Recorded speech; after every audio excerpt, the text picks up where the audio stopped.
બાદ ફરી એકવાર સ્વાગત છે कैसे जीतेगा ગુજરાત કાર્યક્રમમાં। મિત્રો, અત્યારે આપણે ચર્ચા કરી રહ્યા છે સ્ત્રીઓની ઘટતી જતી સંખ્યા વિશે, તો ચાલો આજની આ ચર્ચાને આગળ વધારીએ। આનંદીબેન, વિરામ પહેલા વાત કરીએ પ્રમાણે અદાલતી સમસ્યાઓ હોય તો જે પણ સ્ત્રીઓ હોય છે અદાલતમાં નથી જઈ શકતી, શરમ, સંકોચ કે પછી આર્થિક સમસ્યાના કારણે, તો આ વિષય માટે, સ્ત્રી સશક્તિકરણ માટે શું ઉકેલ છે તમારી દ્રષ્ટિએ? રાજ્ય સરકારે સ્ત્રી સશક્તિકરણ માટે અનેક કાર્યક્રમો હાથ ધર્યા છે। નારીના જીવનની અંદર અનેક સમસ્યાઓ આવતી હોય છે। આ સમસ્યાઓનો ઉકેલ માત્ર અદાલતમાં જવાથી જ મળી શકતો નથી હોતો, પરંતુ જો ઘરમાં બેસીને એનો ઉકેલ લાવવામાં આવે તો એને કોઈ પણ પ્રકારનો ખર્ચ પણ ન થાય, એનો વિષય બહાર ચગડોળે પણ ન ચડે અને એની આબરૂ પણ ખરાબ ન થાય। એટલા માટે રાજ્યની અંદર 19 જગ્યાએ નારી અદાલતો ચાલે છે અને આનંદ તો વિષય એ છે કે આ નારી અદાલતો માત્ર નિરક્ષર મહિલાઓ ચલાવી રહી છે, જે અભણ છે પરંતુ કોઠાસૂઝ છે, એમનામાં સમજ શક્તિ છે। જે બેન એની સમસ્યા લઈને આવે છે એ એની સમસ્યાને સમજે છે અને સમજ્યા પછી એના ચુકાદા આપે છે અને એ ચુકાદાઓ કોર્ટ પણ માન્ય રાખે છે।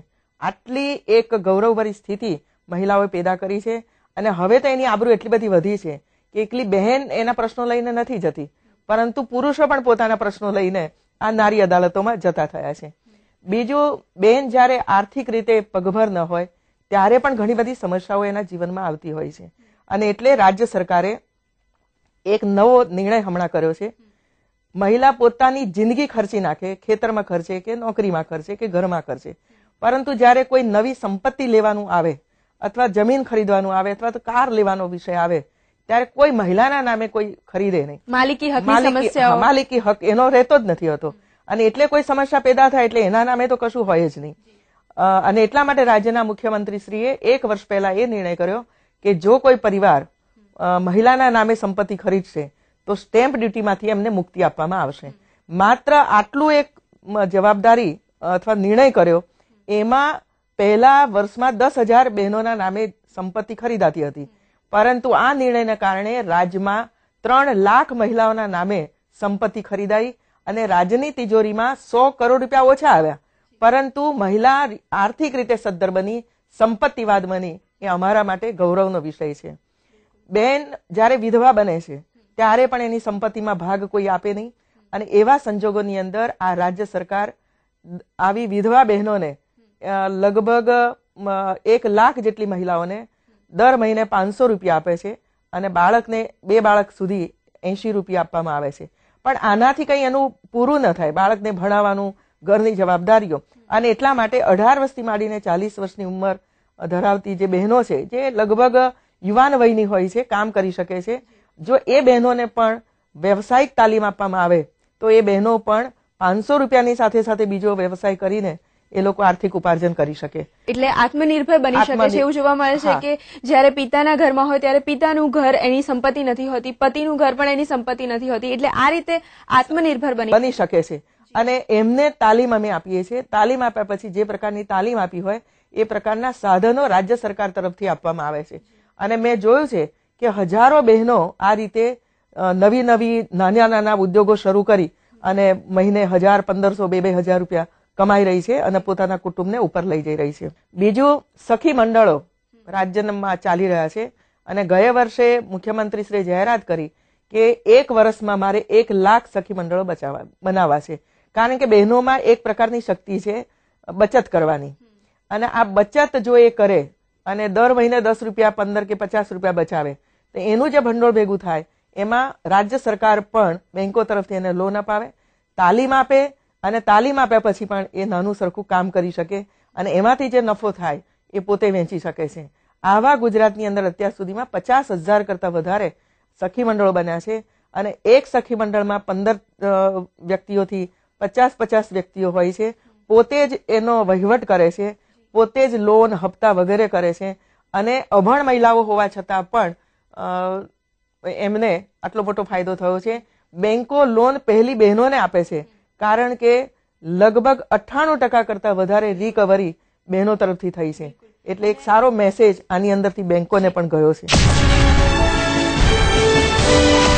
સાથે આનંદીબેન એ પણ પૂછવું છે કે એક સ્વસ્થ સમાજ માટે સ્વસ્થ બાળકની જરૂર હોય છે અને સ્વસ્થ બાળક ત્યારે જ જન્મે કે જ્યારે માતા સ્વસ્થ હોય અને માતાને સારા પોષણની જરૂર હોય છે આ બાબત માટે. તો શું કહેવું છે તમારું એના માટે? આપણા રાજ્યમાં આખા દેશમાં વર્ષોથી બાળકના નામની પાછળ પિતાનું જ નામ લખાય છે, પણ આ રાજ્ય સરકારે એક ક્રાંતિકારી નિર્ણય કર્યો છે કે બાળકના નામની પાછળ હવે તમે માતાનું નામ પણ લખાવી શકશો.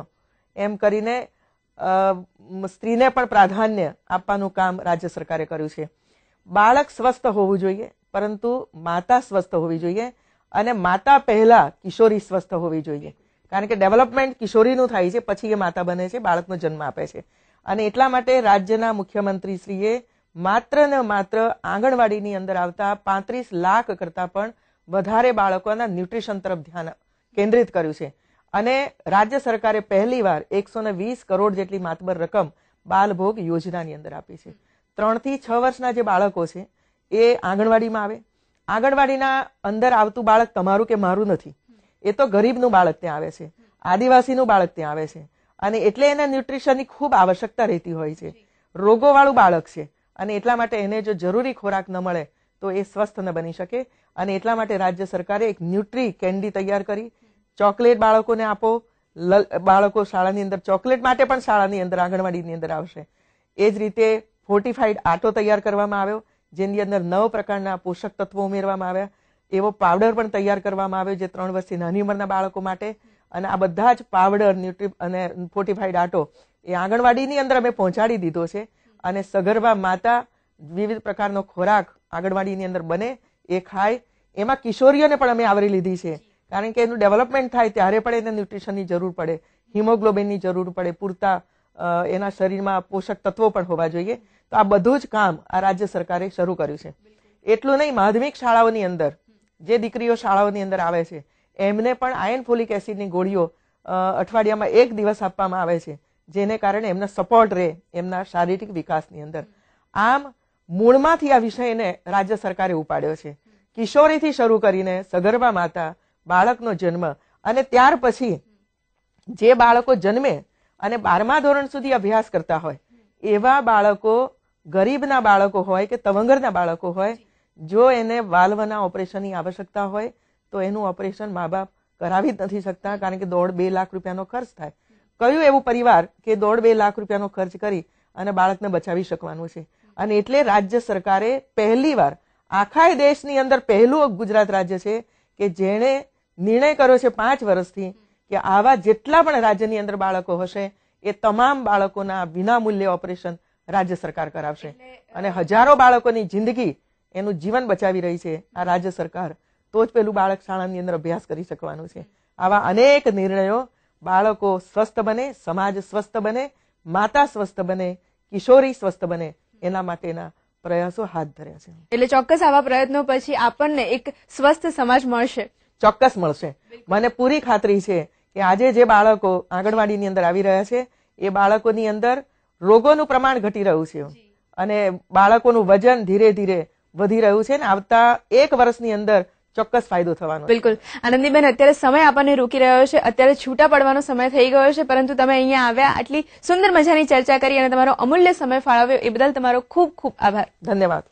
દર્શક મિત્રો, સમય થઈ ગયો છે છૂટા પડવાનો. ફરીથી મળીએ છીએ એ વાયદા સાથે કે ફરીથી એક નવા જ વ્યક્તિ અને નવા વિષયની સાથે મળીશું. ત્યાં સુધી અમને રજા આપો. નમસ્કાર.